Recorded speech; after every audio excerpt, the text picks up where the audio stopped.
3월 31일 벌써 3월의 마지막 날 주일 아침입니다. 주위에 계신 형제 자매님들과 아주 반갑게 인사 나누시기 바랍니다.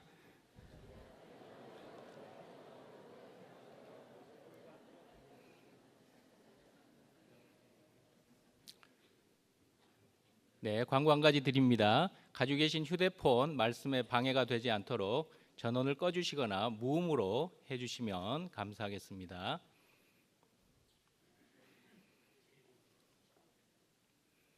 네, 그럼 율법에 대하여 지난주 야고보서 2장 10절로 11절 말씀 천천히 두 번 암송하시면서 묵상하도록 하시겠습니다.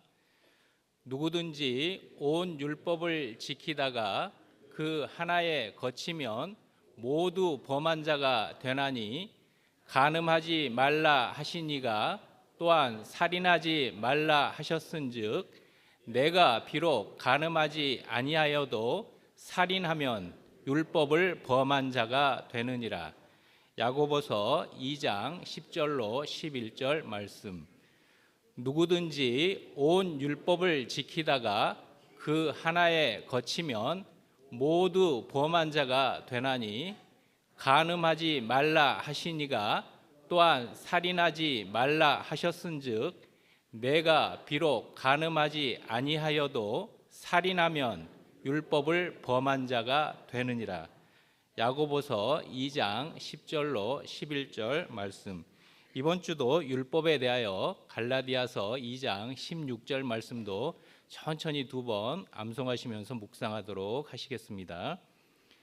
사람이 의롭게 되는 것은 율법의 행위에서 난 것이 아니요 오직 예수 그리스도를 믿음으로 말미암는 줄 아는 거로 우리도 그리스도 예수를 믿나니 이는 우리가 율법의 행위에서 아니고 그리스도를 믿음으로써 의롭다 함을 얻으려 함이라. 율법의 행위로서는 의롭다 함을 얻을 육체가 없느니라. 갈라디아서 2장 16절 말씀. 사람이 의롭게 되는 것은 율법의 행위에서 난 것이 아니요 오직 예수 그리스도를 믿음으로 말미암는 줄 아는 거로 우리도 그리스도 예수를 믿나니 이는 우리가 율법의 행위에서 아니고 그리스도를 믿음으로써 의롭다 함을 얻으려 함이라. 율법의 행위로서는 의롭다 함을 얻을 육체가 없느니라. 갈라디아서 2장 16절 말씀. 다음 주도 갈라디아서 4장 9절로 11절 말씀 율법에 대하여 천천히 두 번 성경책이나 소식지를 보시고 읽으시면서 묵상하도록 하시겠습니다.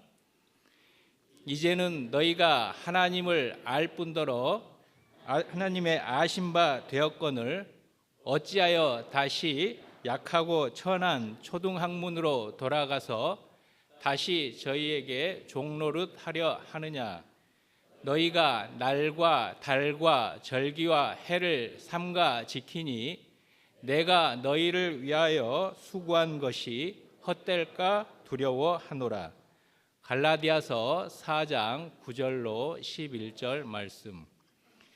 이제는 너희가 하나님을 알 뿐더러 하나님의 아신 바 되었거늘 어찌하여 다시 약하고 천한 초등학문으로 돌아가서 다시 저희에게 종노릇 하려 하느냐.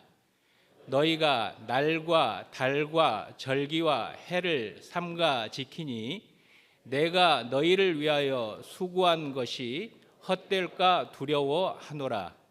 갈라디아서 4장 9절로 11절 말씀. 찬양대 찬송 후에 증평교회 허형구 목사님께서 말씀을 전해 주시겠습니다.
안녕하세요.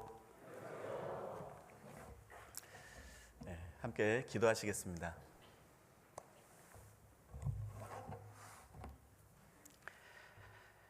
사랑과 은혜가 풍성하신 자비로우신 아버지 하나님,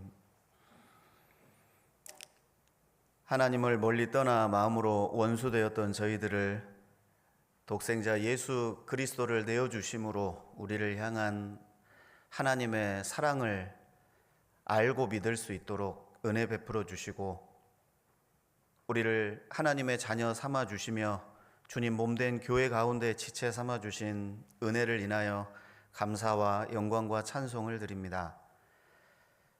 연약하고 부족하고 미련한 저희들을 몸된 교회 가운데 이끌어 주셔서 양 무리를 기르시고 인도하시는 것처럼 진리의 말씀으로 저희들을 가르쳐 주시고, 주 성령께서 우리에게 지혜와 또 능력을 더해 주심으로 주님의 복음을 전하며 교회를 세우는 그 일에 함께 할 수 있도록 은혜 베풀어 주심도 감사드립니다. 주님 다시 오시는 그날까지 저희들에게 맡겨진 이 복음, 그리고 교회를 세워나가는 그 일에 있어서 저희들과 함께 주님의 뜻에 합당하게 전심전력할 수 있도록 항상 함께하여 주시고 부족한 부분을 채워주시기를 간절히 부탁드립니다. 오늘 주일을 맞이해서 주님 말씀을 사모하여 모인 저희들에게 감추어졌던 하나님의 만나를 먹여주시고 각 사람의 필요한 믿음의 분량만큼 깨닫게 하시고 성령께서 우리의 삶을 변화시켜 주시기를 간절히 바라고 원합니다. 이 시간 함께 해야 되나 함께하지 못하는 사랑하는 믿음의 식구들이 있습니다. 주님께서 어느 곳에 어떠한 형편에 있든지 간에 주님의 은혜의 날개로 보호해 주시고 다음 모임에는 함께 주님의 은혜를 나눌 수 있도록 자비를 베풀어 주옵소서. 해외에서 수고하시는 모든 선교사님들과 그의 가족들 일일이 기억해 주시고 그들에게 은혜와 긍휼과 평강을 베풀어 주셔서 선교하는 그 일에 부족함 없도록 주님께서 항상 함께하여 주시고 복음을 전하는 그 현장마다 주 성령의 나타남이 함께하기를 간절히 의지합니다. 내일부터 진행되는 구역 집회에도 많은 분들 주님께서 발걸음 인도해 주시고 그 집회를 위해서 수고하는 모든 손길 위에 주님께서 갑절의 은혜로 갚아주시기를 부탁을 드립니다. 오늘 청주권 봉사의 모임으로 증평교회에서 함께 교제를 나누고자 합니다. 그래서 그 시간 가운데서도 형제님들 안전사고 없이 함께 운동하며 또 교제하며 귀한 시간을 나눌 수 있도록 하나님의 은혜 함께 해주시기를 부탁드리며 우리를 사랑하시는 예수님 이름으로 기도드렸습니다. 아멘. 성경 구약성경 시편 131편 말씀을 찾겠습니다. 구약성경 시편 131편 1절부터 3절까지 말씀을 구약성경 900페이지입니다. 구약성경 900페이지 시편 131편 1절부터 3절까지 같이 읽어보겠습니다. 여호와여, 내 마음이 교만치 아니하고 내 눈이 높지 아니하오며 내가 큰 일과 미치지 못할 기이한 일을 힘쓰지 아니하나이다. 내가 실로 내 심령으로 고요하고 평온케 하기를 젖된 아이가 그 어미 품에 있음 같게 하였나니 내 중심이 젖된 아이와 같도다. 이스라엘아, 지금부터 영원까지 여호와를 바랄지어다. 다시 인사드리겠습니다. 안녕하세요. 평안하시죠? 벌써 제가 청주를 3번째 방문하는 것 같습니다. 코로나 기간에 이제 순회 설교를 해서 처음 이제 청주에 오게 됐는데 이렇게 3번째나 올 줄은 꿈에도 생각을 못했습니다. 증평 소식을 전해드리면 2013년도 6월에 청주에서 자립을 해서 이제 성인 아이들 포함해서 20여 명 이제 자립을 해서요. 지금은 올해 이제 헤아려 보니까 올해 시작할 때 120명이 됐습니다. 그래서 이제 만 이제 11년째 돼가고 있는데 청주에서 많이 기도해 주시고 또 전도해 주시고 또 마음을 많이 써주시는 그것을 많이 느끼고 있습니다. 앞으로도 계속 가장 가까운 교회잖아요. 시간으로 따지면 청주 남부보다 더 가깝습니다. 증평이. 그러니까 마음을 좀 더 써주시고 항상 관심 가져주시고 기도해 주시기를 부탁드리겠습니다. 오늘 함께 상고해 볼 말씀은 다윗의 시라고 알려져 있는 시편 131편이고 제목은 내 중심이 젖된 아이와 같도다라는 제목으로 오늘 하나님을 의지하는 삶에 대해서 같이 이제 교훈을 나눠볼까 합니다. 다윗은 어린 시절부터 이새의 8번째 아들, 막내 아들로 이렇게 소개가 되고 있잖아요. 그가 어떻게 해서 마음을 항상 하나님 앞에 겸손히 유지할 수 있었는지, 눈이 높지 않다는 말은 무슨 의미인지, 그리고 큰 일과 미치지 못할 기이한 일을 힘쓰지 않았다고 말하고 있지만 그의 생애와 믿음의 삶을 이렇게 통해 보면 과연 어떻게 해서 다윗은 항상 하나님 앞에서 자기의 중심을 젖된 아이와 같이 이 마음을 가질 수 있었을까? 이것이 우리 현대를 살아가고 있는 우리에게 어떤 교훈이 되고 또 우리에게 어떻게 적용을 해볼 수 있을지를 우리 각자 고민해보고 묵상하고 생각해보면서 이 시간을 같이 생각해보고자 합니다. 이제 청춘열차 365라는 이제 세상 작가가 쓴 책이 있습니다. 짤막하게 이제 에피소드를 이렇게 나누는 책이 있는데 그 책에 이런 의미가 있더라고요. 현대인들은 과거에 대한 후회로 인해서 현재의 시간을 도둑질 당하고 있다. 그러니까 하지 않아도 되는 어떤 후회. 과거는 우리에게 후회를 남기잖아요. 후회 때문에 현재를 행복하게 살지 못하고 있다.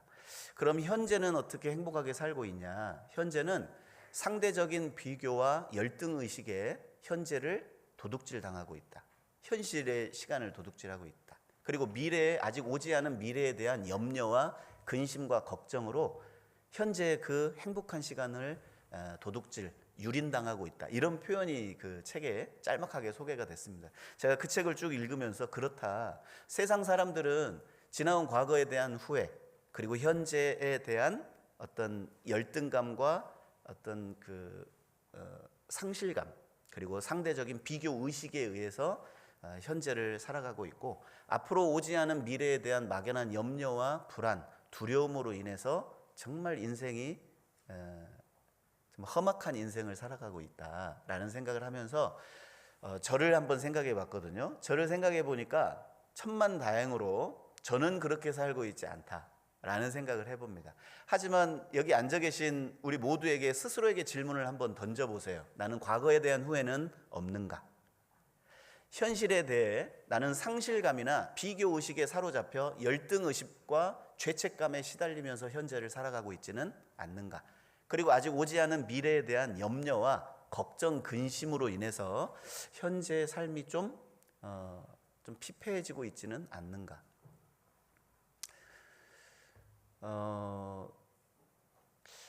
기독교 신학에 있어서 가장 위대한 신학자라고 말하는 어거스틴은 자기의 저서에 이런 말을 남겼습니다. 모든 그리스도인은 하나님께 맡기는 삶을 살아야 된다. 하나님을 의지하는 삶을 살아야 되는데 자기의 과거는 하나님의 은혜에 맡겨라. 어떤 인생을 살아왔든지 간에 우리에게 트라우마를 남기고 상처를 남기고 후회를 남겼던 모든 과거는 이미 십자가의 그리스도의 피로 이미 그 모든 보상을 받았다는 거예요. 그러니까 우리의 과거는 주님의 은혜에 맡기면 돼요.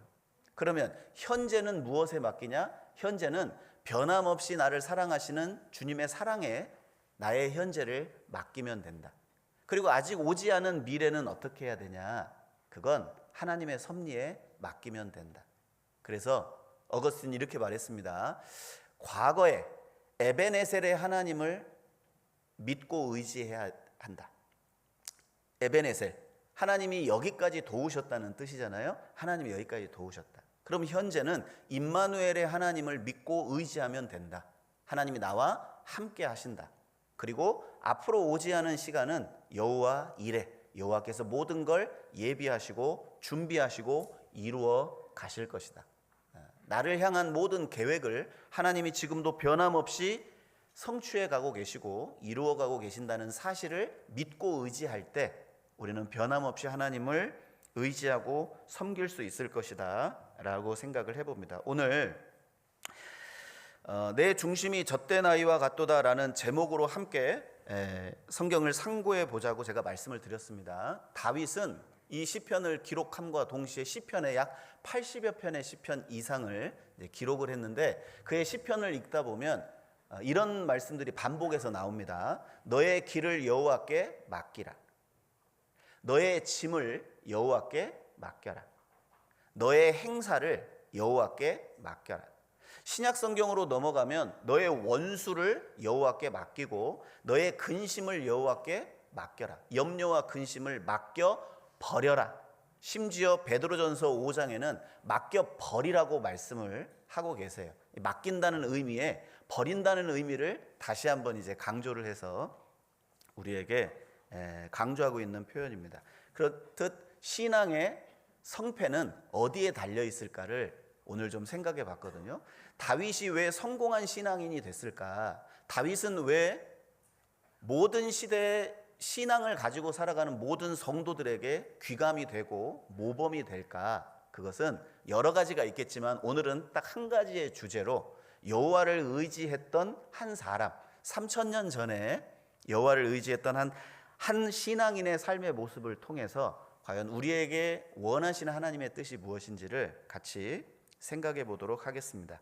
자, 맡겨버린다는 뜻을 제가 소개를 좀 해드렸습니다. 이 말씀을 제가 묵상하면서 포기 그리고 포기하는 것과 내려놓는다는 의미를 좀 묵상을 좀 해봤어요. 포기한다는 게 뭘까? 어떤 분들은 주님을 위해서 내가 포기했다라고 이런 표현을 쓰시지만 사실 그건 포기한 것이 아니라 내려놓는 거고 맡긴다는 의미가 더 정확한 표현일 것 같아요.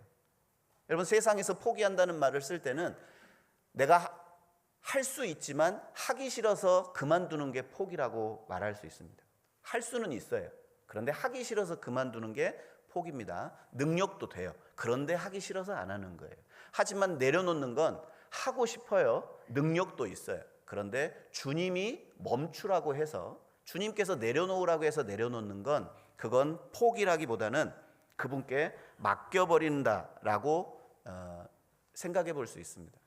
포기는 내 생각대로 멈추는 게 포기라면 내려놓는 건 주님의 뜻에 맞춰서 멈추는 것을 내려놓는다고 말할 수 있습니다. 포기는 자기를 비하하는 과정 속에서 나타나는 게 포기라면 내려놓는 건 자기를 부인하는 과정 속에서 우리의 신앙을 변화시키는 한 과정일 뿐입니다. 포기는 이제 끝이야, 이제 마지막이야, 끝을 바라보지만 내려놓는 신앙인, 하나님께 맡기는 신앙은 끝이 아니고 새로운 시작을 위해 내려놓는 걸 말하는 거예요. 우리가 포기는 하지만 내려놓는 것을 잘 못하기 때문에 신앙생활의 변화가 더디지 않을까라는 생각을 해보게 됩니다. 요즘 개혁, 변화, 세상 사람들은 많이 외치고 떠들지만 세상에는 진정한 개혁과 진정한 변화는 있을 수 없습니다. 새로운 피조물인 우리 안에서 역사하시는 성령의 능력과 역사가 아니면 결코 그 변화를 경험해 볼 수 없는 거예요.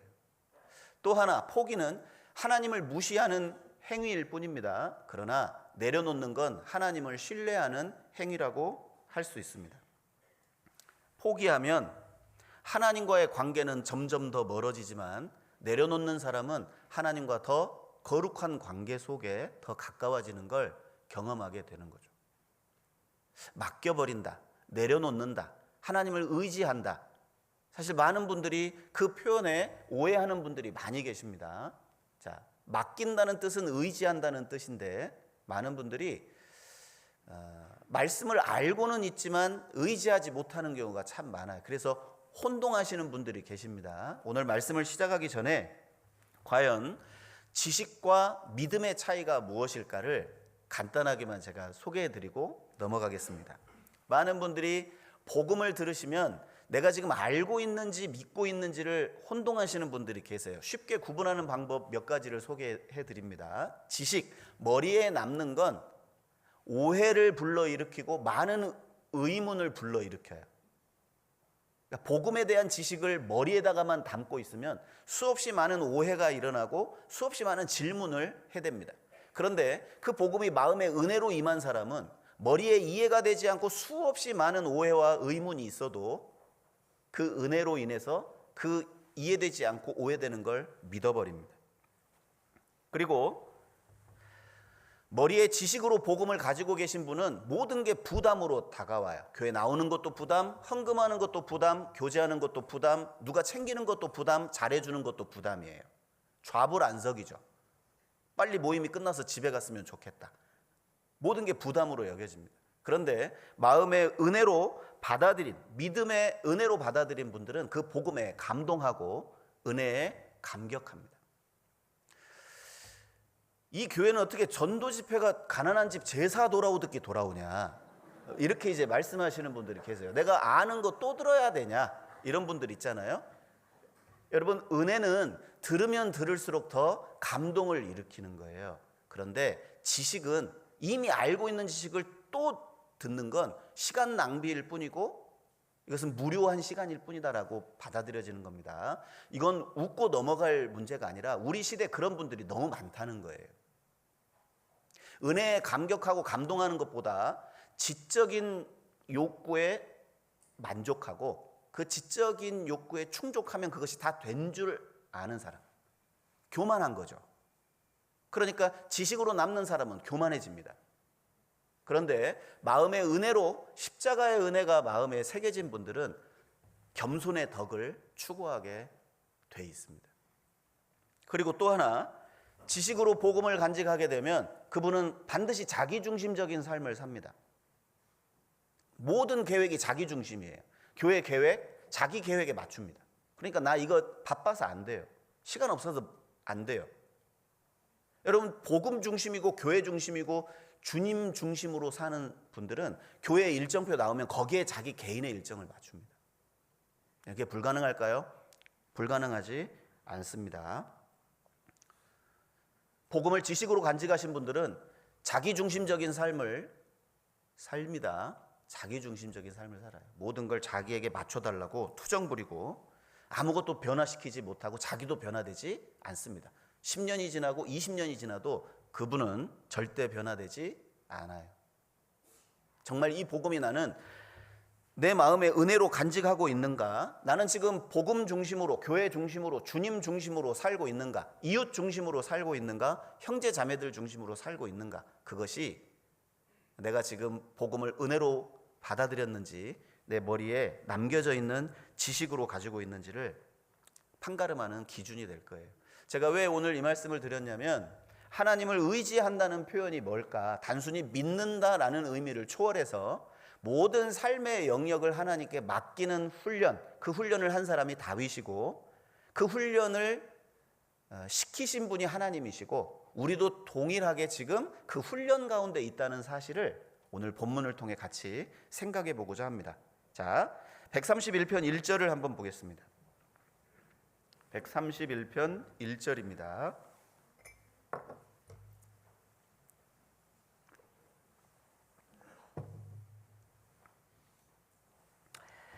여호와여, 내 마음이 교만치 아니하고 내 눈이 높지 아니하오며 내가 큰 일과 미치지 못할 기이한 일을 힘쓰지 아니하나이다. 실로 내가 내 심령으로 고요하고 평온케 하기를 젖된 아이가 그 어미 품에 있음 같게 하였나니 내 중심이 젖된 아이와 같도다. 자, 여호와를 의지하는 한 사람, 복된 사람, 다윗 자신은 자기를 소개할 때 젖된 아이가 어미 품에 있는 것 같은 그런 심령을 지금 여기에 시로 표현하고 있습니다.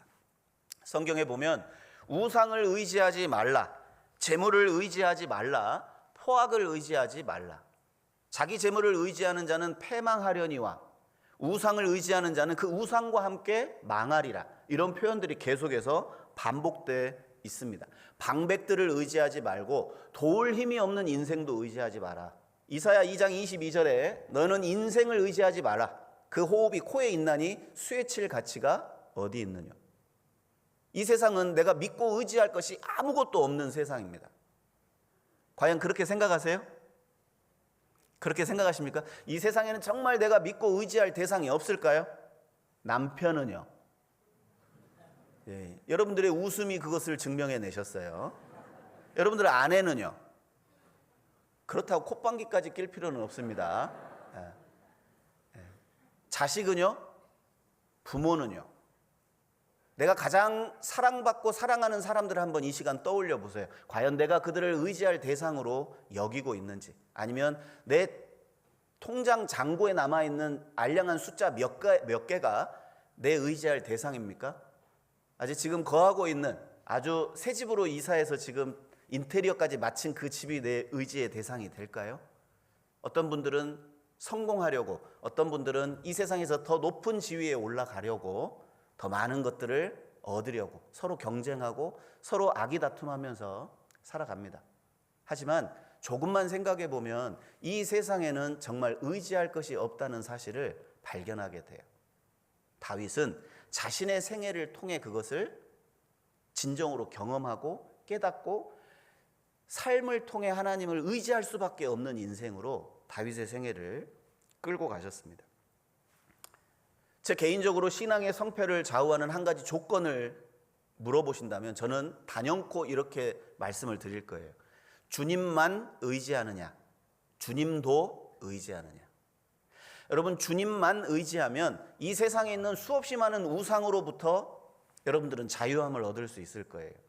그런데 반대로 주님도 의지하는 인생을 사시면 여러분들은 끊임없이 등장하는 우상에 의해서 주님을 버리게 될 거예요.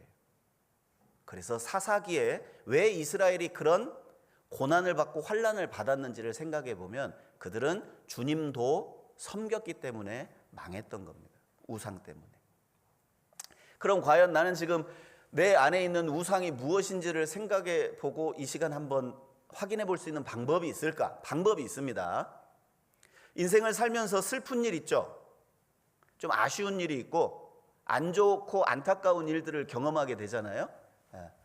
자, 예를 들어서 마음이 슬프다 하지만 주님이 위로가 되신다. 그러면 우리는 충분히 우상을 이길 수 있는 신앙을 가지고 있습니다. 그런데 인생을 살면서 나에게 절망을 가져다 준 것들이 있다. 지금도 그 절망에서 헤어나올 수 없고 과거의 그 실패와 실수와 절망이 지금도 나에게 영향을 끼치고 있다. 그분은 지금 무엇인가 그분의 마음을 사로잡고 있는 우상이 있는 거예요. 혹 자식이, 혹 남편과 아내가, 혹 물질이, 혹 이 세상의 사업이 나에게 우상이 될 수도 있다는 거예요. 그래서 오늘 이스라엘의 임금이었던 다윗, 그리고 하나님의 늘 함께 했던 다윗, 통일 왕국을 이루고 이 땅에서 모든 인기를 누렸고 명성을 누렸고 그리고 하나님이 가장 사랑했던 한 사람이 어떻게 하나님만 의지하는 신앙을 갖게 되었는지를 순서대로 한번 찾아보도록 하겠습니다. 1절입니다. 자, 첫 번째, 다윗이 하나님을 의지하는 사람이 될 수 있었던 이유는 훈련된 사람이었다는 거예요. 다윗은 철저하게 하나님에 의해 훈련을 받았습니다. 여호와여, 내 마음이 교만치 아니하고 내 눈이 높지 아니하오며 내가 큰 일과 미치지 못할 기이한 일을 힘쓰지 아니하나이다. 자, 여기 한 절을 읽어보면 마음이 교만치 않고 눈이 높지 않고 큰 일과 미치지 못할 기이한 일을 힘쓰지 않았다고 했습니다. 다윗의 생애를 통해 그가 원래부터 그런 사람이 아니라 철저히 하나님이 그를 훈련시킨 사람이라는 걸 성경이 그걸 우리에게 증명해 주고 있어요. 그것처럼 시편 95편에 보면 다윗이 이렇게 말합니다.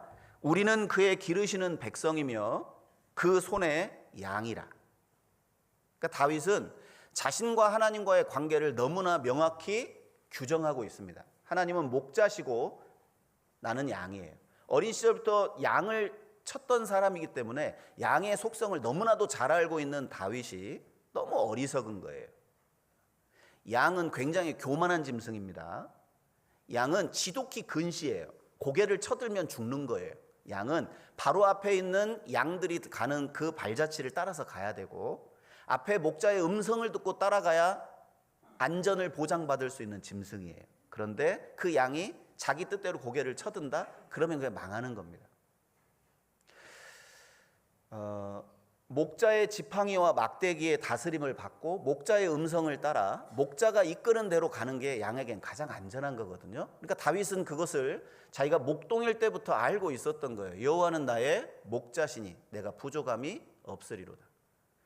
양을 치다가 밤에 누워서 하늘을 쳐다봅니다.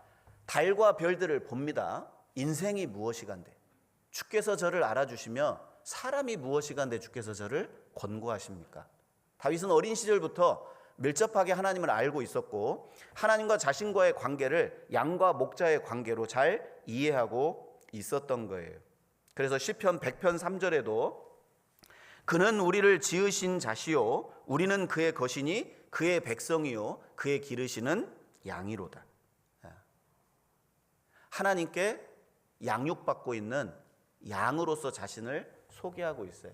창세기 48장에 가면 야곱의 고백이 나옵니다. 이건 한번 찾아보겠습니다. 실로 잠깐 잡아두시고 창세기 48장 15절입니다. 창세기 48장 15절.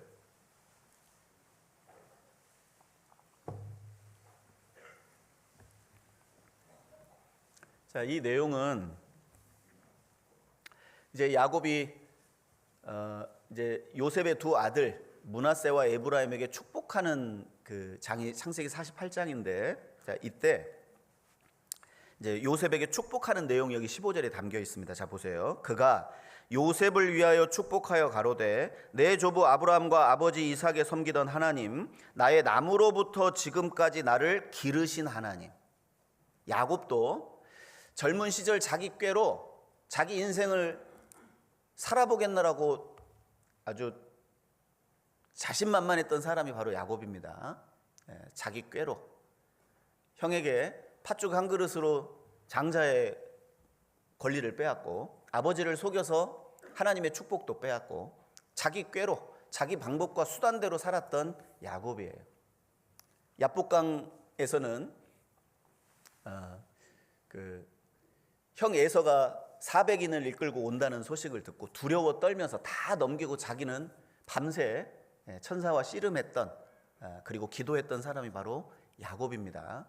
비로소 아들 요셉이 죽었다는 소식을 듣고 기어이 애굽까지 내려와서 이제 살아있는 요셉을 보고 나서 이제 야곱은 자기의 과거의 생애를 되돌아봅니다. 그 모든 순간순간 야곱이 이스라엘이 되도록 하나님이 나를 이끌어 오셨다. 정말 험악한 인생을 살았지만 그 인생의 과정이 험악해진 이유는 바로 자기의 꾀였어요. 자기의 수단과 자기의 방식대로 살고자 했던 자기 자신을 다스리고 부서뜨리는 과정이 그 험악한 인생으로 표현이 됐던 겁니다. 그렇듯이 우리의 생애도 마찬가지라는 거예요. 지금 우리는 각 가정에서 또 때로는 직장에서 또 때로는 교회 안에서 서로의 관계를 통해서 내가 봉사하고 그리고 인생을 살면서 하나님은 지금도 나를 훈련시켜 가고 있어요. 어떤 인생으로요?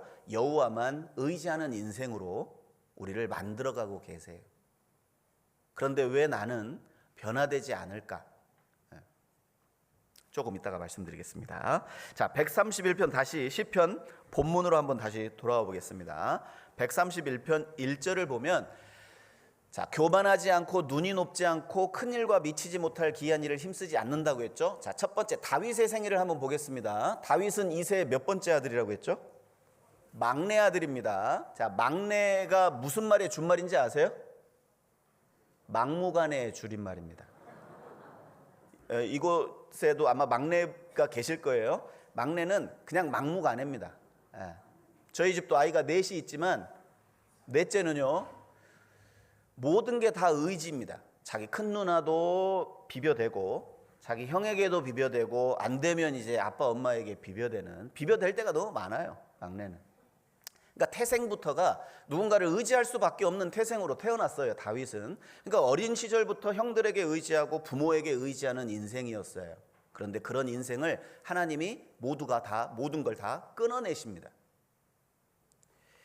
시편 27편 10절에 보면 내 부모는 나를 버렸으나 그랬습니다. 다윗은 고백합니다. 사울이 자기를 죽이려고 했을 때 다윗은 베들레헴에 갈 수가 없었어요. 왜? 자기 발이 딛는 순간 유다 지파의 전체의 안위가 결정이 되거든요.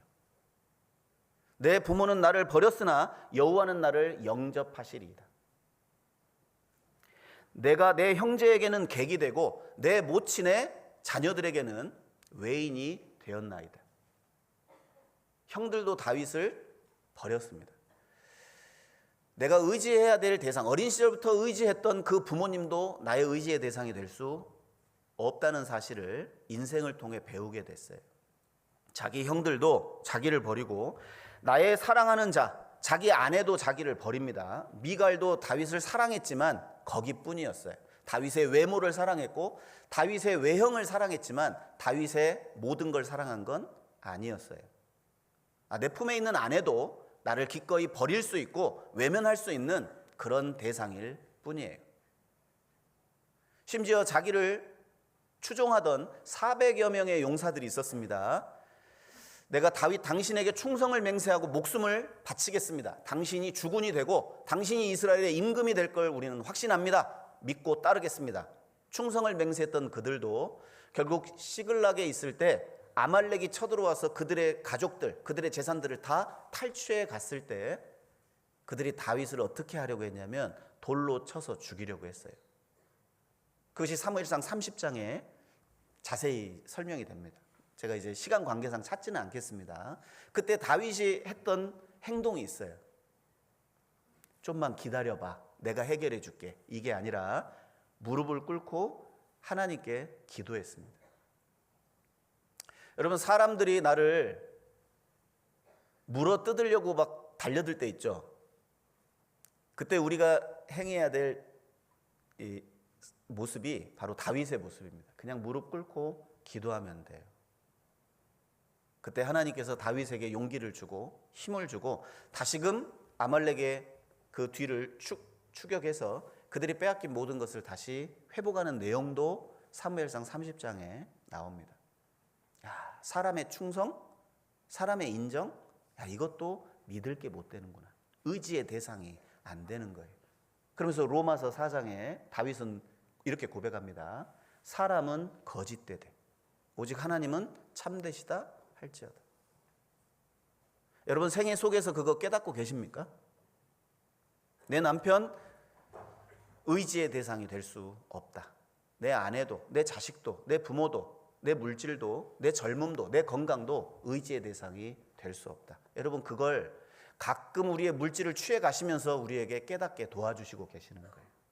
심지어 자그마한 성격의 차이로 서로 다투고 서로 마음이 나뉠 때 그때 깨닫게 해주시는 거예요. 그걸로 도장 찍으라는 말이 아니라 그런 일을 겪을 때마다 그래, 내가 정말 의지하고 바라보고 믿어야 될 분은 여호와 하나님 뿐이다. 자식이요? 품 안의 자식이죠. 아이들이 태어났을 때야 품 안의 자식이고 이쁘지 좀만 커보세요. 왼수가 따로 없어요.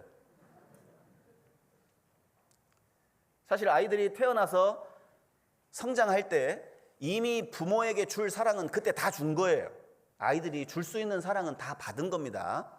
이제 우리가 그들을 사랑할 이제 순서가 된 거예요. 저는 우리 아이들을 사랑하고 있다라는 그 느낌을 받을 때가 언제냐면 애들이 발아갈 때입니다. 사춘기 때 되면 애들이 막 발아가잖아요. 소문은 내지 마세요. 사춘기 때 아이들이 굉장히 밥을 먹다가 엄마하고 티격태격 할 때 제가 밥을 잠깐 먹는 걸 멈추고 이렇게 쳐다보잖아요. 그러면 눈길이 이제 의식이 되면 왜 쳐다보냐고 뭐 이러면 저는 그때 애들을 사랑한다는 느낌을 받습니다. 사랑해야지. 사랑해야지. 내가 저 아이를 정말 사랑하고 있구나.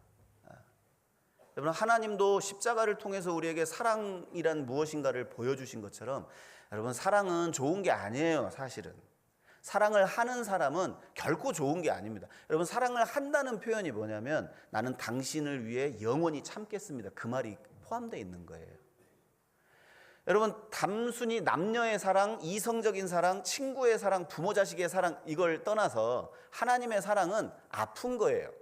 채찍에 맞는 고통과 못에 찔리는 고통과 침뱉음을 당하는 수치와 모욕을 견디는 게 사랑이거든요. 여러분, 그게 부모의 진정한 사랑이에요. 뭐라고? 뭐 쳐다보냐고? 너 이리 와봐 하고 이제 덤비면 끝나는 거예요. 그 사랑은. 다윗은 하나님이 허락하신 그 고난의 과정을 통해서 자기가 어린 시절부터 본능적으로 의지했던 모든 것으로부터 하나님이 그 의지의 손길을 다 끊어내셨습니다.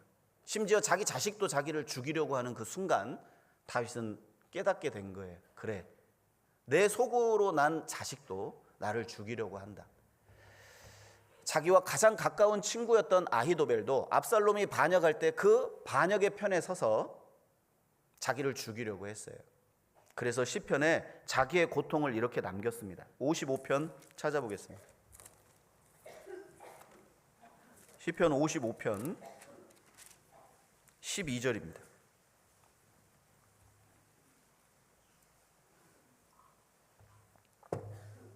12절 13절을 같이 읽겠습니다. 나를 책망한 자가 원수가 아니라 원수일진데 내가 참았으리라. 나를 대하여 자기를 높이는 자가 나를 미워하는 자가 아니라 미워하는 자일진데 내가 그를 피하여 숨었으리라. 그가 곧 너로다. 나의 동료, 나의 동무요, 나의 가까운 친우로다. 시편 41편 9절에는 나의 신뢰하는 바 내 떡을 먹던 나의 가까운 친구도 나를 대적하여 그 발꿈치를 들었나이다. 사실 가룟 유다에게 인용된 말씀이기도 하지만 원래는 바로 다윗이 자기의 친구였던 아히도벨을 향해서 했던 말이에요. 친구의 사랑도 부모의 사랑도 형제의 사랑도 인간적인 모든 관계, 인간적이고 현실적이고 조건적인 모든 것은 나의 의지의 대상이 될 수 없다는 걸 자신의 삶을 통해서 경험하게 된 거예요. 사실 우리도 때때로 고난을 겪게 되죠. 힘들고 어려운 일들을 겪게 됩니다. 그러면서 우리는 습관적으로 본능적으로 하나님 왜요? 왜 나한테 이런 어려움을 주십니까? 라고 이렇게 반응을 하지만 결국에 그 모든 순간도 나를 다스려 가시고 기르시는 하나님의 선한 손길이라는 걸 먼저 믿으셔야 돼요. 시편 119편 75절에 보면 주께서 나를 괴롭게 하심은 성실하심으로 말미암음이니이다. 그런 구절이 있습니다. 주께서 나를 괴롭게 하세요. 그러죠? 육신적으로도 괴롭고 심리적으로도 괴로운 일을 겪게 됩니다. 그 순간 우리가 떠올려야 되는 건 하나님의 성실하심, 하나님의 변화하지 않는 인자하심과 선하신 손길로 내가 지금 이 일을 겪고 있다는 사실을 믿으셔야만 돼요. 그걸 믿지 않으면 나는 모든 시행착오를 다 겪고 나서도 10년 전의 나의 모습, 20년 전의 나의 모습으로 지금도 동일하게 살아가실 거예요. 적당히 주님도 섬기면서 주님도 의지하면서 그런 인생을 살게 될 겁니다. 마지막으로 이스라엘 백성들입니다. 자, 이스라엘 백성들에게 다윗의 인기는 지지율 100%예요. 왜냐? 통일 왕국을 이루게 해줬죠. 태평성대를 가져왔죠. 그리고 주변국들을 다 정복함으로 인해서 가장 경제적으로 민생의 아주 최고조를 달렸던 때가 바로 다윗이 통치하던 때였어요. 다윗이 자기 아들 솔로몬을 위해서 성전을 건축하기 위해 자기 사유의 모든 재물을 성전 건축에 다 헌물해 버리잖아요. 그 양이 어마어마하거든요. 자, 왕의 사유의 금이 그랬다면 다윗이 혼자 그 탈취물을 취했을까요? 모든 사람들에게 나눠줬을까요? 균등하게 나눠줬습니다. 그런 일들 아시죠? 실제 전투에 참여한 사람들만 나눠 가지려고 했더니 다윗이 그러지 마라. 여기에서 우리의 소유를 지켰던 사람들의 분깃도 나누라고 해서요. 전쟁에 참여한 사람과 그렇지 못한 사람들을 균등하게 나눴거든요. 그러면 다윗이 그 정도의 사유의 금, 은을 가지고 있었다면 일반 백성들은요, 한 개인 한 개인이 얼마나 부유했던지를 생각해 볼 수 있어요. 그러니까 인기가 최고였겠어요, 아니었겠어요? 최고였습니다. 그런데 아들 압살롬이 반역을 했을 때 사람의 인기와 명예도 한순간에 자기를 떠난다는 사실을 깨닫게 된 거예요. 사람의 이 세상의 인기와 명성도 내가 의지할 대상이 안 되는구나. 사무엘상 22장 보겠습니다. 사무엘하입니다. 사무엘하 22장 19절입니다.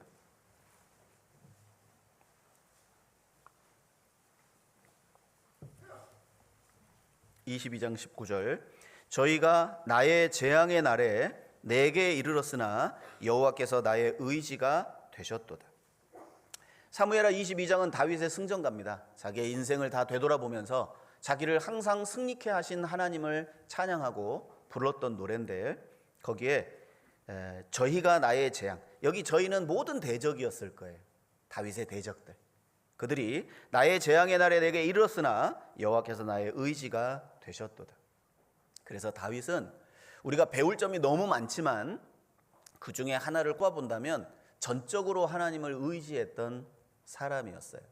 자, 열왕기상에 보면 다윗은 병법에 아주 능한 사람이었다고 했습니다.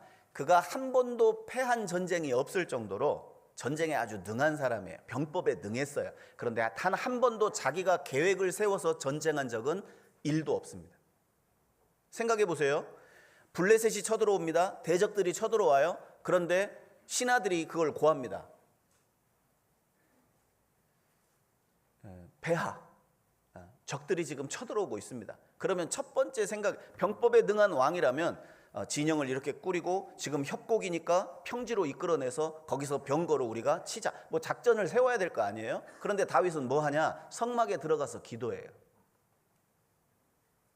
하루고 이틀이고 3일이고 계속 기도합니다. 지금 적들은 점점 더 수가 늘어나고 진영을 갖추고 있는데 우리는 싸울 준비도 안 하고 있는 거예요. 신하들 입장에서는 어떨까요? 답답하겠죠. 뭔가 명령을 내리고 뭔가 진영을 구축하고 뭔가 군대를 준비해라는 명령이 떨어져야 되는데 기도만 하고 있어요. 며칠 기도하다가 밖으로 나옵니다. 이렇게 해서 골짜기에 있으니까 뽕나무에서 사람의 발자국 소리가 들리거든 매복을 남겨놓고 그 매복으로 인해서 공격하라고 작전을 착착착착 이야기를 해줘요. 그런데 그렇게 하면 승리해요, 져요? 승리합니다. 그러니까 신하들이 앞으로 계속해서 전쟁이 일어날 때마다 다윗이 성막에 가서 기도하면 어때요? 같이 기도를 했겠죠. 우리 왕에게 지혜를 주십시오. 우리 왕에게 이길 수 있는 길을 주십시오. 신하들에게도 믿음이 전가되는 그런 선한 영향력을 끼쳤던 왕이 바로 다윗이었던 거예요. 그래서 다윗이 하나님만 의지할 수 있는 그 신앙을 견지할 수 있었던 이유는 바로 첫 번째는 하나님이 그의 생애를 통해 훈련시키셨다는 거예요. 시편 18편 1절에 보면 나의 힘이 되신 여호와여 내가 주를 사랑하나이다. 그 시편 18편 위에 표제가 붙어 있는데 다윗이 모든 생애 속에 모든 전쟁에서 승리케 하신 후 다윗이 지은 시가 바로 시편 18편입니다. 나의 힘이 되신 여호와여 내가 주를 사랑하나이다. 다윗과 사울의 차이점이 분명히 있잖아요. 분명한 차이점 하나가 뭐냐면 다윗은 그 부서짐의 학교에 입학했고 사울에게는 그 부서짐의 학교가 없었어요.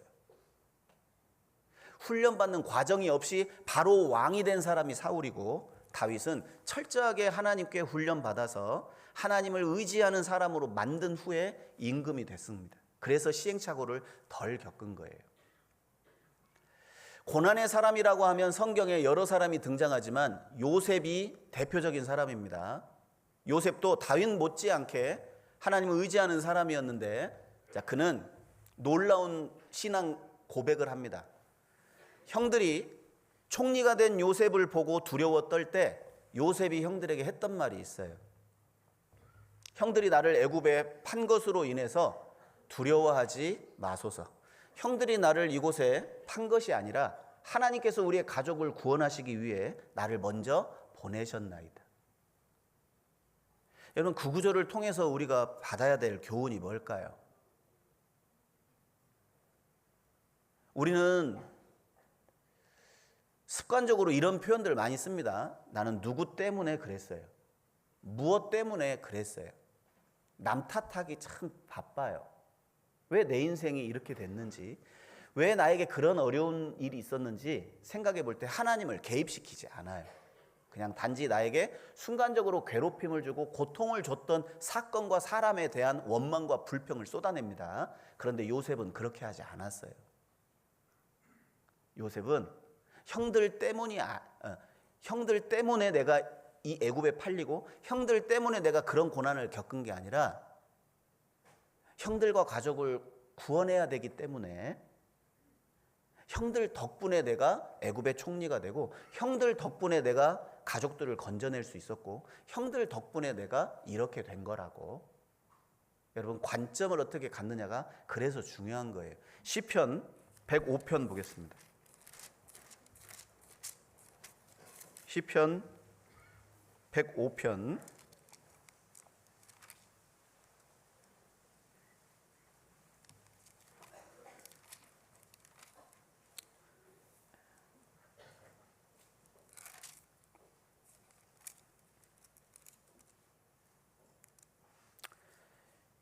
105편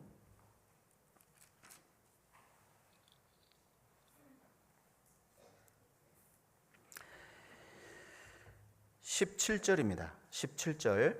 한 사람을 앞서 보내셨으며 요셉이 종으로 팔렸도다. 여러분, 한 구절의 말씀 속에 두 가지의 관점이 기록되어 있어요. 사람이 보는 관점과 하나님의 섭리가 여기 기록되어 있습니다. 첫 번째, 한 사람을 앞서 보내셨으며, 이 요셉입니다. 요셉을 하나님의 섭리의 관점에서 보면 미리 먼저 보내신 거예요. 애굽에.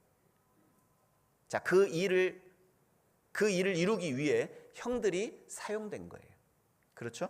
그리고 뒤에 요셉이 종으로 팔렸도다. 그건 사람들이 보는 육신의 눈입니다. 종으로 팔린 것 같죠? 우리의 실제 삶도 그렇다는 거예요. 우리는 무엇 때문에 누구 때문에 이랬어 저랬어 라고 우리는 보지만, 그러나 하나님의 섭리의 관점에서 보면 덕분일 경우가 많아요. 여러분, 그런 어려움이 없었으면 내가 이 안에 있겠어요? 씻을 수 없는 아픔과 고통과 괴로움과 어려움이 없었다면 내가 쉽게 구원받을 수 있었을까요? 내가 남들과 같이 편안하고 건강하고 부유하고 정말 똑똑하고 정말 이 세상에 하는 일마다 다 육신적으로 축복받아서 잘 됐다면 우리가 이 자리에 있겠습니까? 한 사람도 없을 거예요. 한 사람도. 우리는 크고 작은 어려움과 고난을 통해서 선한 길로 하나님의 인도하심을 받았고 우리를 교회 안에 인도하셨고 지금도 여러 가지 일을 통해 우리를 기르고 계시는 하나님이에요. 그래서 로마서 8장 28절에 보면 하나님을 사랑하는 자, 곧 그 뜻대로 부르심을 입은 자들에게는 모든 것이 합력하여 선을 이루느니라. 모든 것을 합력하여, 모든 일이 뭘까요? 슬픈 일, 괴로운 일, 아픈 일, 기쁜 일, 잘 되는 일, 못 되는 일, 모든 것을 다 합해서 하나님의 선을 이루신다는 뜻이에요. 하나님의 계획은 완전히 이루어질 거예요. 우리가 그 훈련을 바르게 받아야 됩니다. 제발 남 탓하지 마시고, 누군가 나에게 문제되는 말을 하거나 문제되는 행동을 하시거들랑 왜 그것이 내게 문제가 되는지 내 자신의 가슴을 부여잡고 기도해 보세요. 하나님, 왜 나는 저것도 받아들이지 못할까요? 하나님, 왜 나는 저런 작은 일로 나는 지금도 괴로워할까요? 여러분, 변화되지 않은 내 자신을 향해서 가슴을 찢어야 되고 마음을 부여잡고, 왜 내 사랑은 이거밖에 안 되는지 내 자신과 싸워야 되는데 우리는 대부분 나에게 문제 주고 아픔 준 그 사람을 향해 일을 갑니다. 눈을 치켜뜨고 두고 보자. 이런 건 싸움의 대상을 잘못 택하신 거예요. 그러면 절대 변화란 있을 수 없고 절대 하나님을 의지하는 방향으로 나아갈 수 없습니다. 다윗 보세요. 다윗은 수없이 많은 대적들을 만났지만 그는 그들에게 대항하지 않았고 철저하게 용서했고 선을 베풀었고 인자를 베풀었어요. 대신 시편을 남겼죠. 우리도 우리 각자의 시편을 하나님 앞에 남기시면 돼요. 누군가 미우세요? 하나님 앞에 가셔서 무릎 꿇고 기도하세요. 미워 죽겠다고. 기도하세요. 하나님께. 대놓고 하지 마시고. 대놓고 하지 마세요. 다윗은 대놓고 안 했습니다. 하나님 앞에 무릎 꿇고 눈 감고 손 모으고 기도하며 하나님께 노래했어요. 찬양을 했거든요. 누가 뭐라고 합니까 그걸? 그런데 우리의 문제는 너무 겉과 속이 같아. 그게 문제죠. 속에 좀 그게 있어도 하나님께 그 원한을 품고 하나님께 그 원한을 호소하고 하나님께 신음하는 연습이 안 된 거예요. 즉각 반응을 하게 됩니다. 그러니까 절대 하나님을 의지하는 신앙의 모습이라고 할 수 없어요. 그리고 신명기 8장도 한번 찾아보겠습니다. 신명기 8장. 우리의 개인의 삶도 하나님이 다스려가고 계시고 훈련시키고 있는 그 과정에 있다는 말씀을 여기에 표현하고 있어요. 신명기 8장입니다.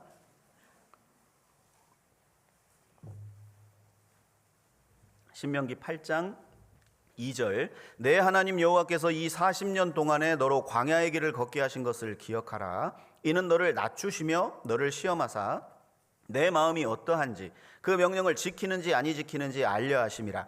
너를 낮추시며 너로 줄이게 하시며 또 너도 알지 못하며 내 열조도 알지 못하던 만나를 내게 먹이신 것은 사람이 떡으로만 사는 것이 아니요 여호와의 입에서 나오는 모든 말씀으로 사는 줄을 너로 알게 하려 하심이니라. 광야의 40년은 하나님의 도움 없이는 결코 통과할 수 없는 길이었습니다. 그런데 또 하나의 목적은 바로 그들을 낮추는 과정, 그리고 그들이 하나님의 명령을 지키는지 아니 지키는지 그들의 마음을 시험하기 위해 그 과정을 반드시 하나님이 허락하셨다는 거예요. 여러분, 우리의 삶이 광야의 삶이 아니겠어요? 하나님의 도우심과 인도하심이 없이 우리가 어떻게 이 광야 같은 세상을 살 수 있겠어요? 우리가 인생을 통해 그런 고난을 겪을 때마다 우리는 생각해 보셔야 돼요. 내가 뭔가 잘못했나? 물론 잘못해서 징계를 받을 수도 있습니다. 그러나 더 크고 더 넓은 시야로 나의 인생을 들여다보면 바로 하나님만 의지하는 인생으로 바꾸시고자 하는 하나님의 선한 손길 때문에 그런 거예요. 우리를 기르고 계시고 우리를 양육하고 계시고 우리를 보호하고 계시는 겁니다. 16절 보겠습니다. 내 열조도 알지 못하던 만나를 광야에서 내게 먹이셨나니 이는 다 너를 낮추시며 너를 시험하사, 같이 읽겠습니다. 마침내 내게 복을 주려 하심이었느니라.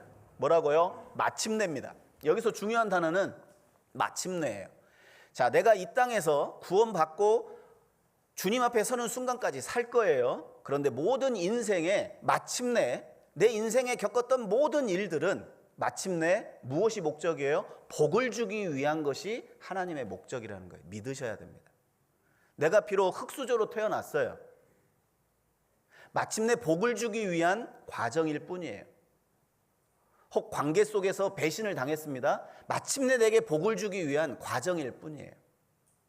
혹 내가 사람에게 외면을 받고 버림을 받고 미움을 받고 내가 억울한 일과 위협을 받는 일이 있었다. 내가 물질적인 큰 피해를 본 일이 있었다. 여러분, 그것 또한 마침내 복을 주기 위한 하나님의 선한 손길이라는 걸 믿으셔야 돼요. 그래야 나의 신앙이 점점 더 주님과 가까워지고 주님을 의지하는 신앙으로 나아갈 수 있는 겁니다.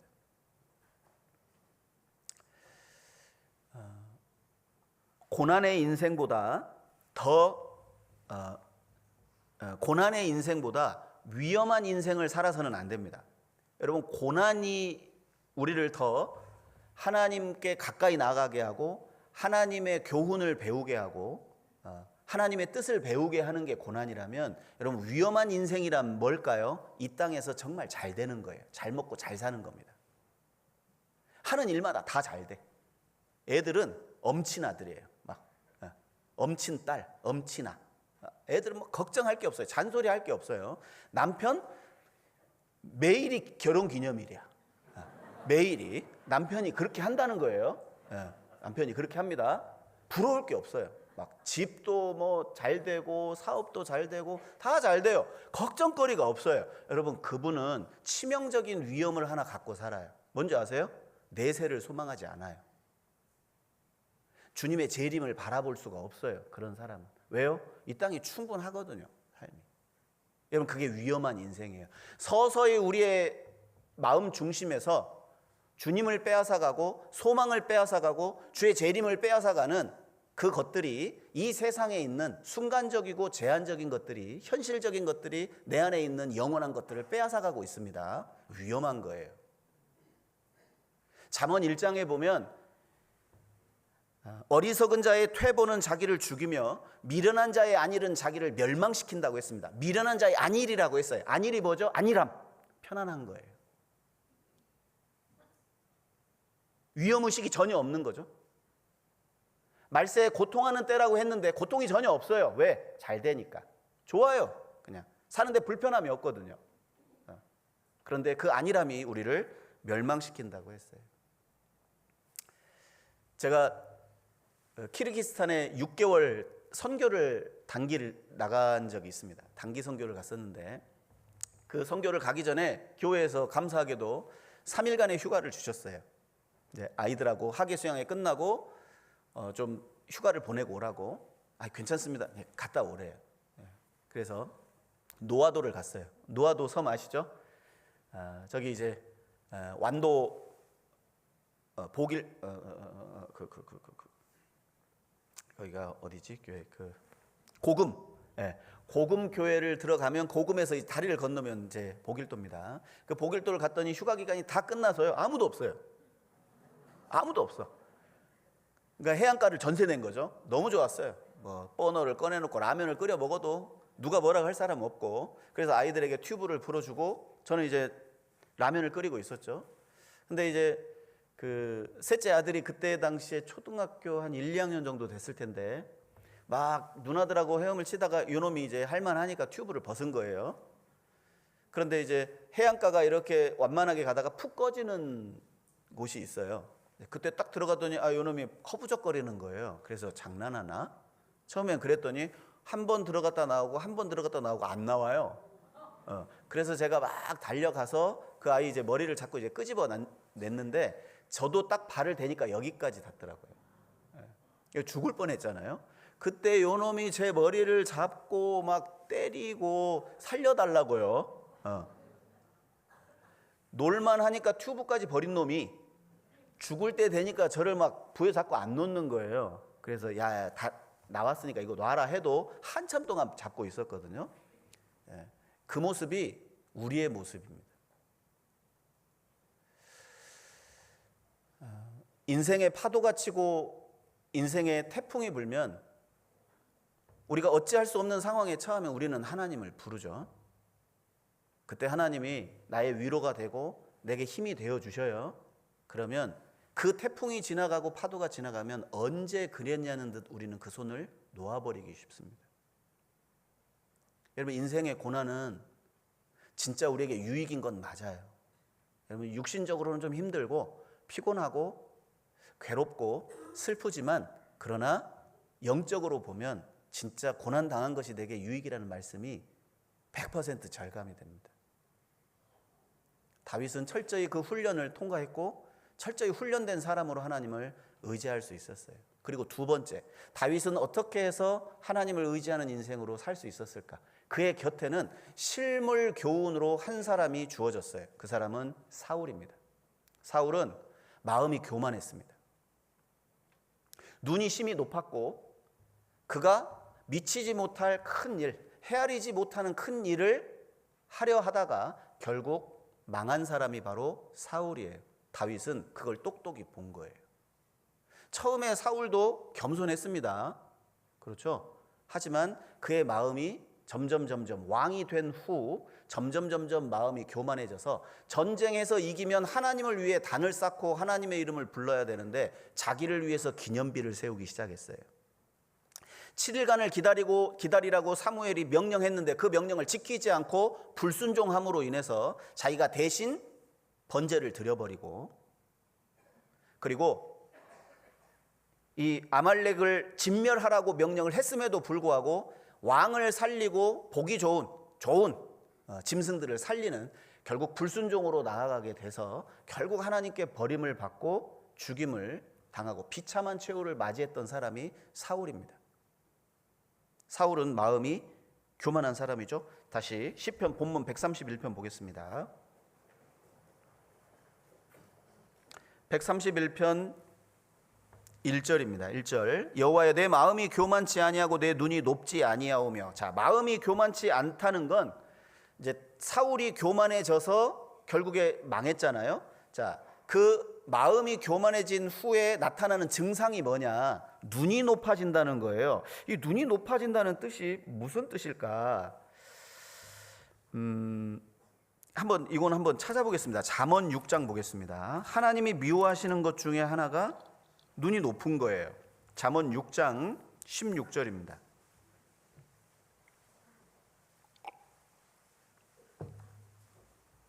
잠언 6장 16절.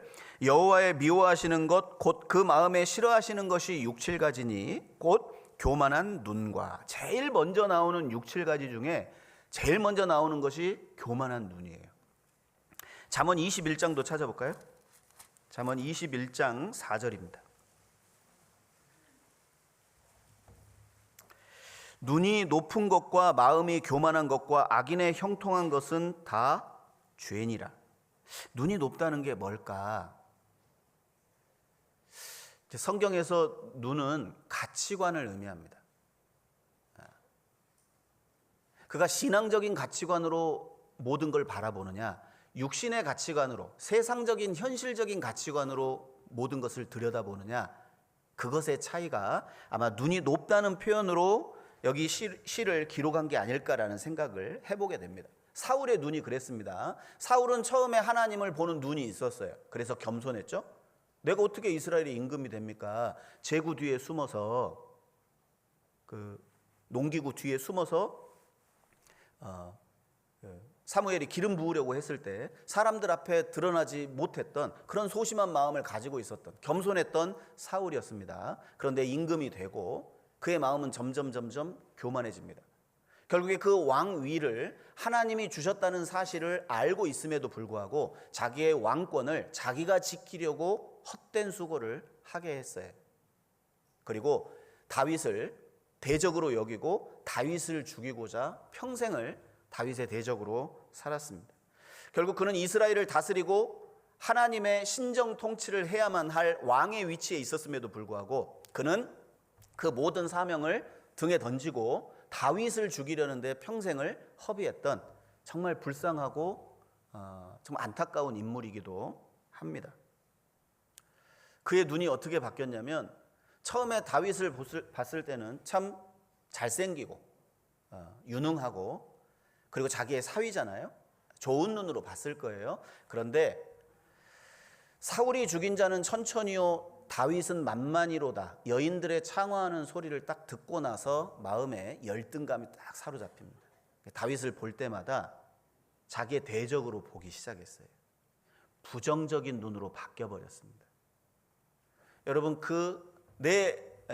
교회를 바라보는 눈, 혹시 긍정적인 눈으로 바라보십니까? 부정적인 눈으로 바라보십니까?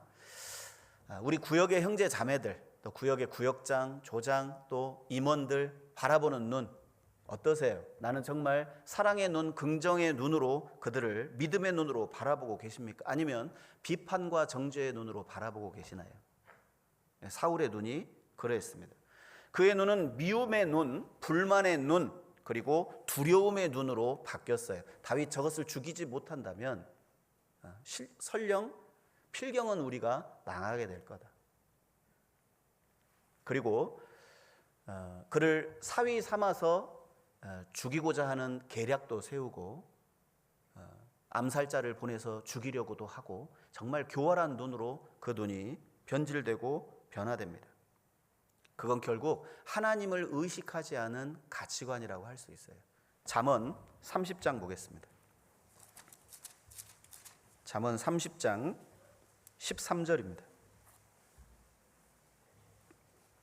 잠언 30장 13절. 눈이 심히 높으며 그 눈꺼풀이 높이 들린 무리가 있느니라. 하나님 어디 있냐? 하나님을 향해 큰 소리치고 이 세상에서 형통하고 악인의 형통함, 그리고 이 세상의 악인들이 잘하는 표현들이 있죠. 하나님이 어디 있냐? 나는 하나님 없이 살아도 이렇게 잘 먹고 잘 산다. 큰 소리 치면서 떵떵거리고 사는 사람들, 그 사람들은 눈이 심히 높다라고 이렇게 표현하고 있습니다. 그리고 결국 사울은 미치지 못할 큰 일, 자기가 행할 수 없는 기이한 일을 힘쓰다가 결국 망했죠. 왜요? 사울은 계속 다윗을 죽이려고 평생을 다윗의 대적으로 살아갑니다. 사울이 다윗을 더욱 두려워하여 평생의 다윗의 대적이 되니라. 자기의 위치와 자기의 영역도 벗어나고 결국 다윗을 대적한 것이 아니라 다윗을 왕을 세우려는 하나님의 뜻에 반기를 들었던 사람이 바로 사울이었어요. 반대로 다윗의 눈은 어땠을까요? 시편 131편 보겠습니다. 131편 2절입니다. 실로 내가 내 심령으로 고요하고 평온케 하기를 젖된 아이가 그 어미 품에 있음 같게 하였나니 내 중심이 젖된 아이와 같도다. 다윗은 단 한 번도 패전한 적이 없습니다. 그 이유가 자기가 병법이 능해서가 아니라 하나님을 의지했기 때문이에요. 그리고 그에게는 막강한 군대와 용사들을 가지고 있었지만 그 군사력이 얼마나 헛된지를 다윗은 알고 있었기 때문에 자기의 군사력을 의지한 것이 아니라 하나님을 의지해서 대적을 이겼던 왕이 바로 다윗입니다. 그리고 시편 23편에 여호와는 나의 목자시니 내가 부족함이 없으리로다. 오늘 댁에 가셔서 23편을 쭉 읽어보시면 바로 다윗의 생애 속에 하나님이 다윗과 어떻게 함께 하셨는지를 그 짤막한 6구절의 시편에 자세하게 기록을 해놓고 있어요. 우리의 생애도 마찬가지입니다. 나는 과연 그 주님을 목자로 따르고 있는지, 여러분 그것이 우리의 인생의 결국이어야 됩니다. 딱 하나만 잘하시면 돼요. 여호와만 의지하면 됩니다. 과연 나는 내 길을 여호와께 맡겼는지, 수고하고 무거운 짐진 자들아 다 내게로 오라 내가 너희를 쉬게 하리라. 주님은 그렇게 말씀하셨는데 과연 나의 죄짐은 예수님께 맡겼는지, 나는 마음이 온유하고 겸손하니 내 멍에를 메고 내게 배우라. 그러면 너희 마음이 쉼을 얻으리니. 과연 나의 마음에 쉼이 없는 이유가 과연 뭘까? 주님의 멍에를 메지 않았기 때문이에요. 주님의 온유와 겸손의 멍에 주님을 닮고자 하는 제자의 그 삶을 살았다면 지금보다는 훨씬 더 마음이 편안하고 평강 가운데 살아갔을 거예요. 과연 나는 나의 죄짐을 맡길 뿐더러 주님의 멍에를 메고 있는지, 나의 모든 행사를 그분께 맡기고 있는지. 잠언 5장에 보면요, 너는 내 명철을 의지하지 말고 여호와를 의지하라고 했습니다. 스스로 지혜롭게 여기지 말지어다. 여호와를 경외하며 악을 떠날지어다. 너는 범사의 그를 인정하라. 범사의 그를 인정하라. 여러분 우리 시대에 개인적인 어떤 성향이 강하고 그리고 너무나 바쁜 그 세상을 살고 있습니다. 그러니까 너무나 쉽게 결정하고 너무나 빠르게 결정을 내리는 분들이 많아지고 있는 것 같아요. 왜냐하면 상담과 교제의 횟수가 확 줄어버렸습니다. 예전에는 차를 살까요 말까요, 바꿀까요 말까요, 집을 이사를 갈까요 말까요. 아이고 사삭스럽네. 전라도 사투리로요. 아이고 그런 것까지 어떻게 다 일일이 그 전도인하고 교제하고 상담하고 하냐고. 직장을 바꿀까요 말까요. 지금은요 통보예요. 통보도 다행이죠. 나중에 모임 중에 간증을 하면 직장 바꾸셨어요? 나중에서야 이제 교제를 하면서 아는 경우도 있습니다. 그런데요, 사실 크고 작은 모든 일들을 하나님과 상의하고 하나님께 먼저 고하는 것이 가장 안전합니다. 가장 안전합니다. 그리고 그 과정을 통해 본인 고집대로 했을 때 어떤 결과가 나오는지,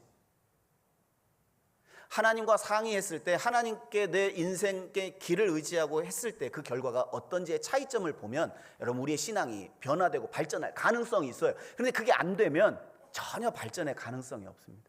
그냥 그대로 사실 거예요. 지금까지 해오셨던 대로. 여러분 전도인이 한가해서 전도인하고 교제하고 상담하고 하세요, 이게 아닙니다.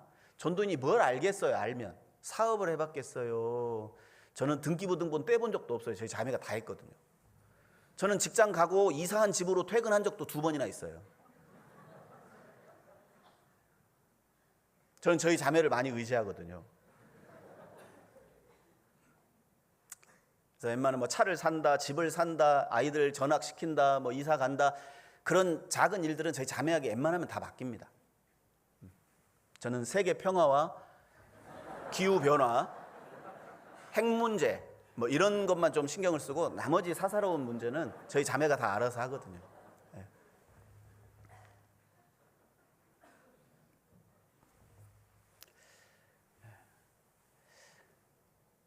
그리고 다윗은 아들 솔로몬에게 딱 한 가지를 가르쳐 주고 싶었어요. 나라를 어떻게 통치할지, 블레셋과의 전쟁할 때는 어떤 작전을 펼쳐야 될지, 사람들 절대 믿지 마, 이런 걸 가르친 게 아니에요. 다윗이 솔로몬에게 가르쳤던 건 여호와를 의지하라는 겁니다. 잠언 4장 보겠습니다.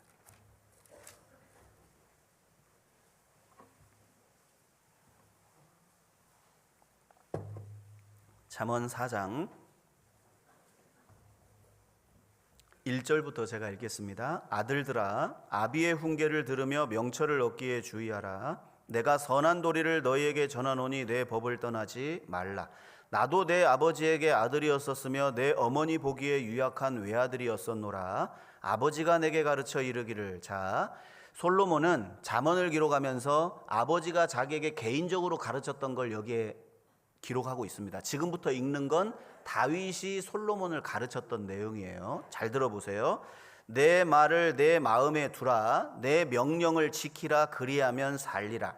지혜를 얻으며 명철을 얻으라. 내 입의 말을 잊지 말며 어기지 말라. 지혜를 버리지 말라. 그가 너를 보호하리라. 그를 사랑하라. 그가 너를 지키리라.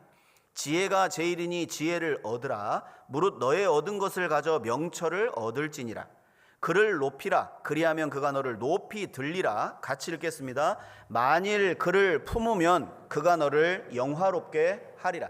다윗이 솔로몬에게 가르쳤던 한 가지는 지혜를 높이고 지혜를 가까이 하고 지혜를 품으라는 거예요. 하나님을 가장 가까이에서 친근히 하고 그를 부종하라고, 그를 사랑하라고 마지막 유언으로 솔로몬을 가르쳤습니다. 그 청년들이 부르는 복음성가 중에 주 품에 품으소서라는 그 곡이 있습니다. 제가 오늘 목 상태가 안 좋기 때문에 불러드릴 수는 없고 가사만 제가 말씀드릴게요. 주 품에 품으소서, 능력의 팔로 덮으소서. 주님 안에 나 거하리. 주 능력 나 잠잠히 믿네. 거친 파도 날 향해 와도 주와 함께 날아오르리. 폭풍 가운데 나의 영혼 잠잠하게 주를 보리라.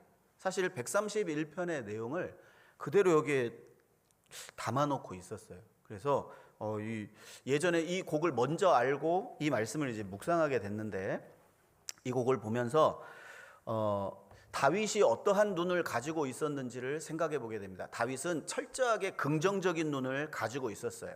바로 그는 하나님께 대한 신뢰와 믿음이 확실했기 때문에 지금 현재 자기에게 다가오는 모든 고난과 시련, 그 모든 것들을 하나님께 맡겼습니다. 사무엘하 22장 30절에 내가 주를 의뢰하고 적진으로 달리며 내 하나님을 의지하고 성벽을 뛰어넘나이다. 내 하나님을 의지하고. 시편 37편 5절 6절에 내 길을 여호와께 맡기라. 저가 이루시고 내 길을 여호와께 맡기라. 저를 의지하면 저가 이루시고 내 의를 빛같이 나타내시며 내 공의를 정오에 빛같이 하시리로다. 다윗의 신앙 고백입니다. 선포이기도 하죠. 다윗의 눈은 이해와 용서의 눈을 가지고 있었습니다. 다윗은 수없이 많은 인생 가운데 대적들을 만났지만 단 한 번도 원한을 갚은 적이 없어요. 자기 손으로. 심지어 나발, 어리석은 자라는 뜻이죠. 사무엘상 25장에 나발을 너무 화가 나서 죽일 뻔했어요. 그의 가족들도 다 죽일 뻔했는데 지혜로운 아비가일을 통해서 그 길을 막았습니다. 그때 다윗이 찬송한 내용이 뭐냐면 너를 이곳에 보내서 나를 막으신 여호와께 찬송한다고 했습니다. 오늘날 네가 아니었으면 내 손에 피를 묻힐 뻔했다는 거예요. 다윗은 단 한 번도 사울을 죽이려고 혹 모르겠습니다. 그 생각에 들어가 본 적은 없지만 정말 미웠을 거예요, 사울이. 그런데 두 번이나 죽일 수 있는 기회가 있었음에도 불구하고 자기 손에 피를 묻히지 않았습니다. 여호와께서 하실 것이다. 그게 뭡니까? 자기 원수를 여호와께 맡긴 거예요. 여러분, 원수 갚겠다고 나서는 그 순간 진흙탕 싸움이 되는 겁니다. 그래서 교회 안에서 시끄러운 일들이 가끔 벌어지는 거예요. 그러면 혀 차지 마시고 그분들의 신앙을 위해서 기도해 주시면 돼요. 누가 잘했네, 이거 심판하시지 마세요. 잘못했네, 잘했네 할 필요 없습니다. 그냥 그 안에서 신앙이 좀 성장하고 조금 더 신앙생활 하신 분이요, 참으셔야 됩니다. 다윗의 눈은 과거의 원한을 하나님께 맡기는 용서와 이해의 눈을 가지게 됐어요. 원수 갚는 것이 내게 있으니 내가 갚으리라고 여호와께서 말씀하셨어요. 보수는 나의 것이다. 그렇죠? 너는 사람이 내게 행함같이 너도 그에게 행하여 그 행한 대로 갚겠다 말하지 말지니라. 이 지혜가 아닙니다. 여러분, 원한은 물에 새기고 모래에 새기고 은혜는 돌에 새기라는 말이 있잖아요. 누군가 미워하는 마음이 올라오거들랑 이렇게 생각하세요. 누군가 나에게 불평을 이야기하고 나에 대한 험담을 늘어놓잖아요. 그럼 무슨 생각이 드세요? 막 이게 뒷말로 들어옵니다. 누군가 나를 험담하고 있어요. 그러면 분노가 치밀죠? 분노가 치밀죠? 아니에요? 오 주님, 분노가 치밀죠? 네, 분노가 치밉니다. 그때 이 생각하세요. 떠도는 그 소문보다 나는 훨씬 더 나쁜 사람인데, 그런 생각 하시면 돼요. 맞죠?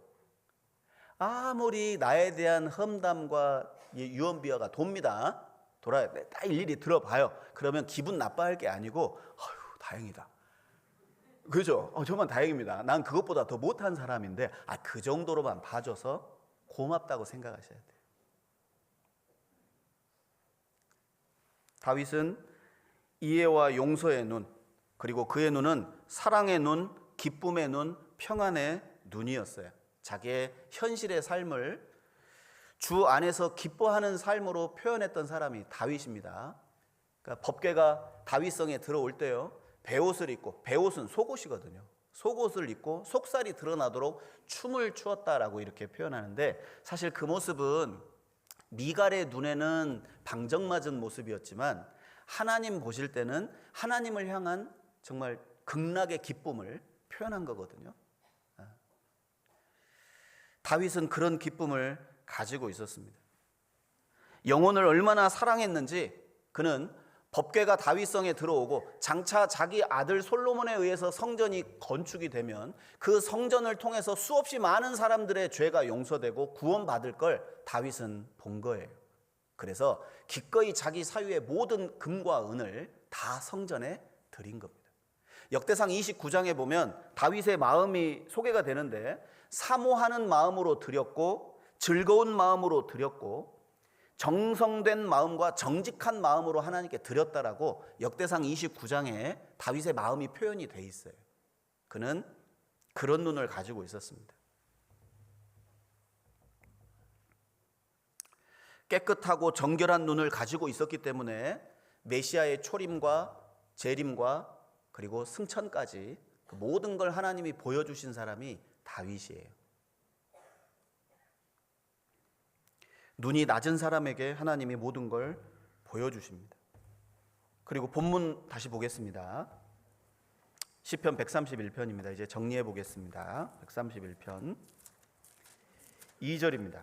2절의 내용은 여호와를 의지하는 자에게 주어지는 축복을 설명하고 있습니다. 2절, 내가 실로 내 심령으로 고요하고 평온케 하기를 젖된 아이가 그 어미 품에 있음 같게 하였나니 내 중심이 젖된 아이와 같도다.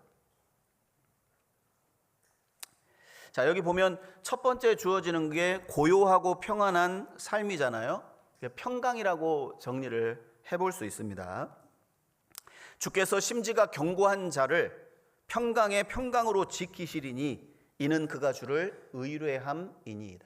의지한 결과로 평강을 하나님 선물로 주시는 거예요. 다윗은 이제 사울의 손에 쫓길 때에도 평안했고 압살롬의 그 위협에 도망칠 때에도 평안했고, 그리고 시편에 보면 수없이 많은 죽음의 위경이 있었음에도 불구하고 다윗은 주께서 내 마음에 두신 기쁨은 저희의 곡식과 새 포도주의 풍성할 때보다 더하다고 고백을 했죠. 내가 평안히 눕고 자기도 하리니. 자, 시편 4편은 바로 압살롬을 피해서 광야에 있을 때 지은 시거든요. 그러니까 그 모든 외적인 조건이 자기의 평안을 빼앗아갈 수 없었던 거예요. 진정한 평강의 정의라고 할 수 있습니다. 어느 미술 경시 대회에 주제가 평화였어요. 평화라는 주제로 그림 경시 대회를 했습니다. 그런데 1등으로 선정된 그림은 어떤 평온한 풀숲이거나 아니면 대자연의 어떤 평온함을 그린 대작이 아니라 폭풍우가 몰아치고 먹구름이 있고 파도가 막 2, 3m 높게 치는 그 광경, 어두컴컴한 그 바다 전경이 1위로 선정이 됐어요. 그래서 이제 기자들이 물었습니다. 평론가들에게 왜 그 그림이 1등으로 선정됐습니까? 물었을 때 그 평론가가 말하기를, 저 파도가 치는 저 바닷가에 바위가 보이십니까? 바위가 보입니다. 그 바위에 지금 어미 기러기 한 마리가 새끼들을 날개로 품고 있는 거 보이십니까? 보입니다. 저 새끼들의 눈을 한번 보십시오. 눈을 자세히 보니까 어미를 향해 있어요. 그러니까 외적으로는 태풍이 불어오고 파도가 치고 먹구름이 몰려오지만 그 어미 품에 있는 기러기의 눈빛이 굉장히 평화롭고 굉장히 종용한 그 모습을 보면서 인간에게 있어서 진정한 평화는 외적인 조건에 있는 것이 아니라는 정확한 정의를 표현한 그림입니다. 이렇게 이제 평론을 했다는 걸 들어본 적이 있습니다. 그것이 진정한 우리 가운데 있는 평안이 아닐까. 다윗은 어떻게 해서 심령의 고요함과 평온을 유지할 수 있었을까요? 바로 다윗은 기도의 사람이었기 때문에 그래요. 아무것도 염려하지 말고 오직 모든 일에 기도와 간구로 너희 구할 것을 감사함으로 하나님께 아뢰라. 그리하면 모든 지각에 뛰어난 하나님의 뭐예요? 평강이 그리스도 예수 안에서 너희 마음과 생각을 지키실 거라고 했어요. 여러분, 기도하면 기도하는 걸 받는 게 응답이 아닙니다. 이미 우리의 입술을 통해 나간 모든 기도는 하나님이 들으셨고 모든 기도는 다 응답하세요. 단 내가 원하는 방향으로 되지 않기 때문에 응답이 안 된다라고 착각하고 오해하시는 거지, 모든 기도는 다 이루어집니다. 그런데 무엇보다도 우리가 염려하고 걱정해야 될 것을 하나님께 고하잖아요. 그러면 내 마음과 생각을 하나님이 지켜주실 거라는 거예요. 다윗의 생애가 그랬다는 겁니다. 젖된 아이가 그 어미 품에 있음 같게 하였다. 전적인 의지가 되고 다윗의 전생에는 하나님의 보호와 양육을 받는 인생이었다는 거예요. 그리고 공급받는 인생이었죠. 젖된 아이에게 있어서 방금 전에 엄마의 젖을 충분히 먹고 젖을 뗀 그 아이의 표정, 잠들어 있는 그 아이의 표정 보셨어요? 이러잖아요. 막 이럽니다. 자다가. 제가 그 아이들 저도 물려본 적 있거든요. 죄송합니다. 괜한 말 해가지고 혐오감을 불러일으켰습니다. 예. 아이들을 이제 모유를 먹이다 보면 아이들이 이제 젖을 먹다가 딱 이제 충분히 먹고 딱 떼고 새근새근 자고 있을 때 그 모습, 가장 안전한 인생입니다. 갓난 아이들 같이 신령하고 순전하고 신령한 젖을 사모하라. 이는 너희로 구원에 이르도록 자라게 하려 함이라. 말씀을 사모해 보세요. 교제를 사모하는 인생이어야 되고요. 그리고 주님을 위한 일을 사모해 보세요. 전도하고 영혼을 사랑하는 일에 열중해 보시고 사모해 보세요. 그 사모하는 인생으로 하나님이 바꾸어 주실 거예요. 그리고 가장 안전한 곳으로 우리를 인도해 주시고 가장 안전한 인생이 될 겁니다. 하나님을 아는 인생은 담대하여 용맹을 바라리라 라는 말씀처럼 다윗의 생애가 그랬잖아요. 지금도 이제 어린 시절 동네에서 놀다가 나보다 키가 크고 나보다 힘이 센 아이들과 이렇게 좀 시비가 붙잖아요. 그러면 멈칫합니다. 등치를 보면. 그리고 뒷걸음질 쳐요. 그런데 뒤를 봤더니 아버지가 계시네. 그럼 뒷걸음질 쳐요, 안 쳐요? 예? 딱 어깨에 힘이 그때부터 딱 들어가지 않습니까? 그래서 시편 121편, 시편 찾았으니까요. 121편 한번 보겠습니다. 시편 121편 1절입니다. 내가 산을 향하여 눈을 들리라. 나의 도움이 어디서 올꼬? 나의 도움이 천지를 지으신 여호와에게 서로다.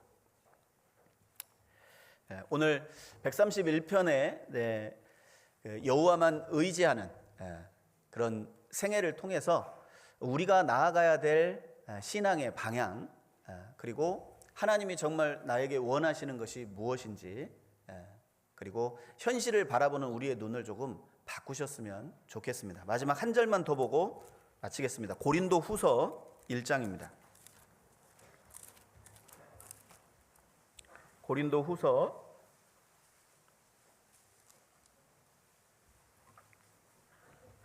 1장 9절, 고린도후서 1장 9절입니다. 같이 읽겠습니다. 우리 마음에 사형 선고를 받은 줄 알았으니 이는 우리로 자기를 의뢰하지 말고 오직 죽은 자를 다시 살리시는 하나님만 의뢰하게 하심이라. 우리 지금 우리도 다윗과 동일한 인생을 살아가고 있습니다. 물론 시대적인 차이가 있고 문화적인 차이는 있지만 동일한 신앙 안에서 살아간다는 동일한 과정을 겪고 있죠.